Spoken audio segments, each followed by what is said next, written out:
In this video, I want to explain why, when analyzing trade cons, it doesn't matter if it's with an uncapped or conservative. As we've seen, when conservatives or uncaps attack migrants, most of these trade cons are just frustrated beta traders.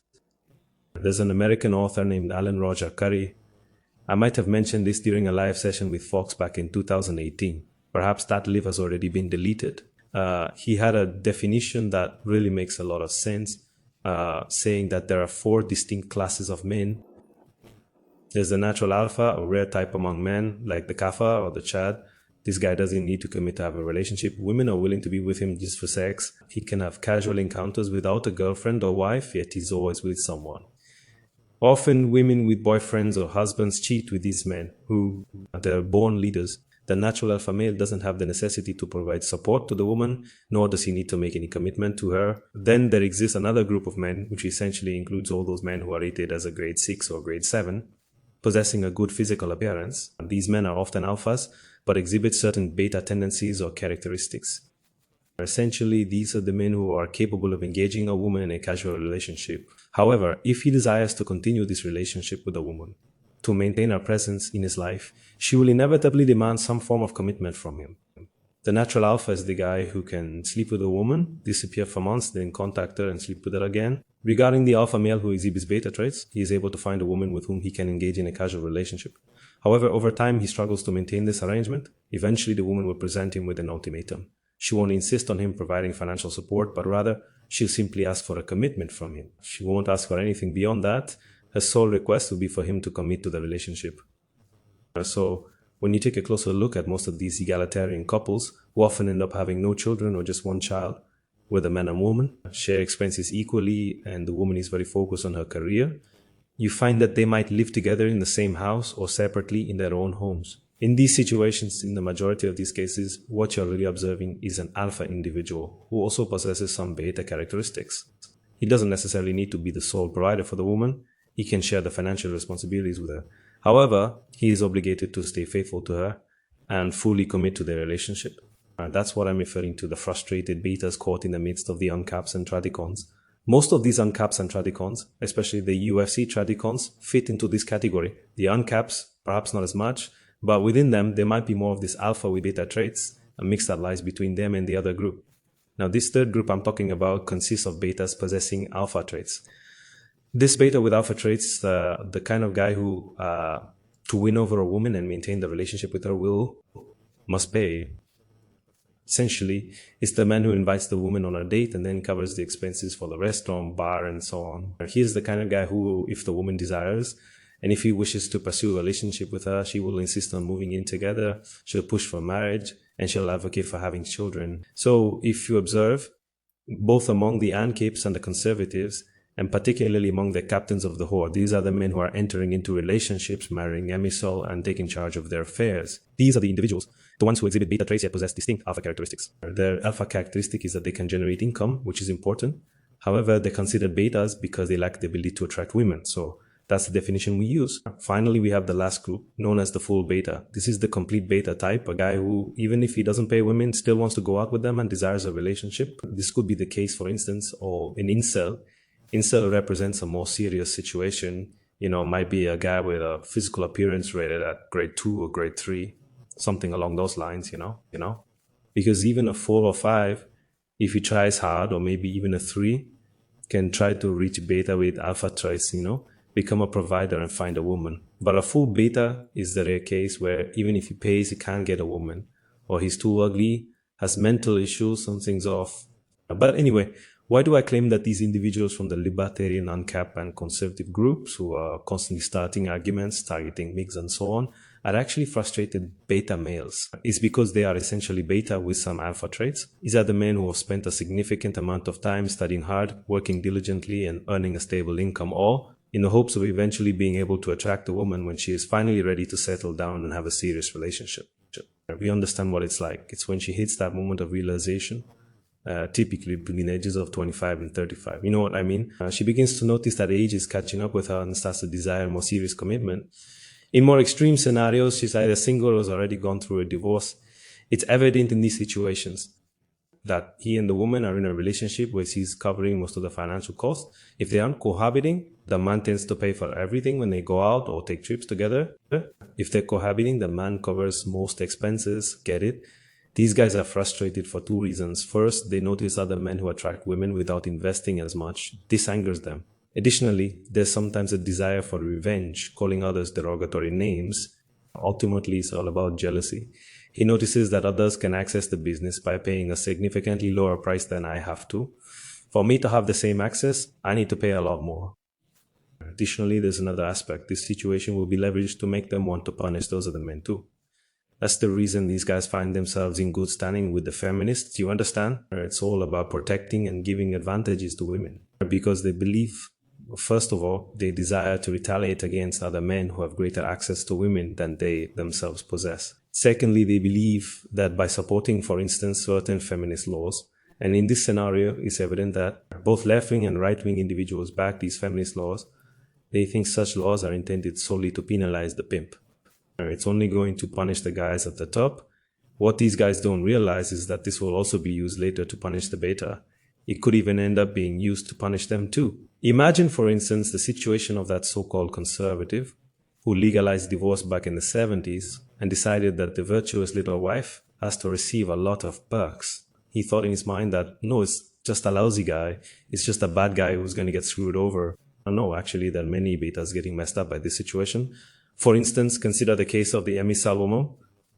We already understand that the alpha male, the woman can connect with him simply by offering sex without expecting any provision from him. So you frequently have a woman who is turning into a broadcaster who had sexual relations with a guy over there, became pregnant by him because he was attractive. She is fully aware that this guy is without money and that he doesn't have a dick. And that is precisely the reason why she avoids going to court afterward. You see, even these feminist laws, which are designed to ensure substantial alimony and equitable property distribution for women, ultimately serve to penalize the beta male himself, It doesn't really affect the alpha male, you understand? The alpha, well, he's looking out for himself, taking precautions by using a condom, In some instances, the guy might have even undergone a vasectomy, or in certain scenarios, he's fathering children, even with women who are in relationships or married to others. And the guy doesn't have a dick, so the woman won't even bother taking him to court.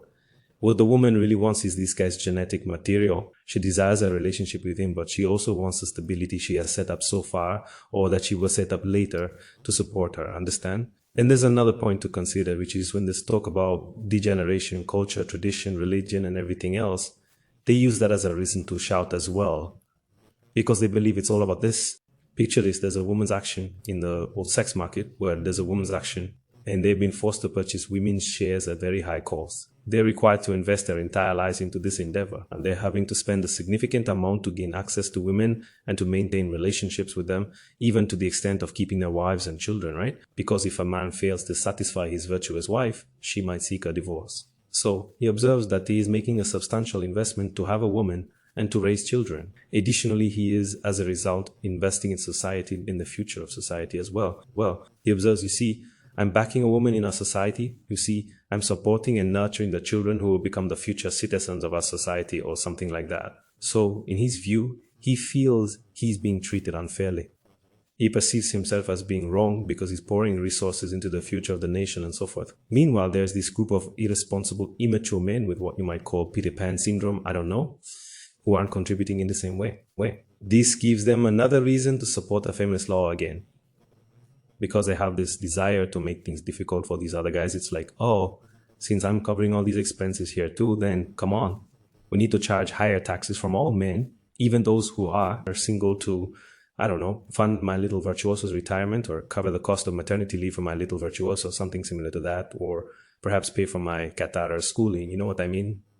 So they end up, due to revenge, because these guys are betas, perhaps because of this notion that they believe they're contributing to society, the future of society, more than other men are. They feel the need to punish other men, which honestly won't achieve anything beneficial.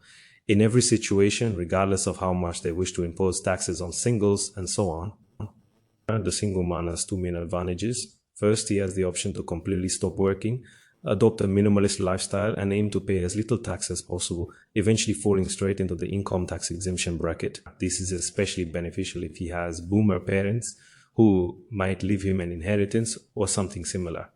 Alternatively, the man can continue working and doing what he enjoys, and regardless of how much tax he has charged, he will still end up paying less by remaining single.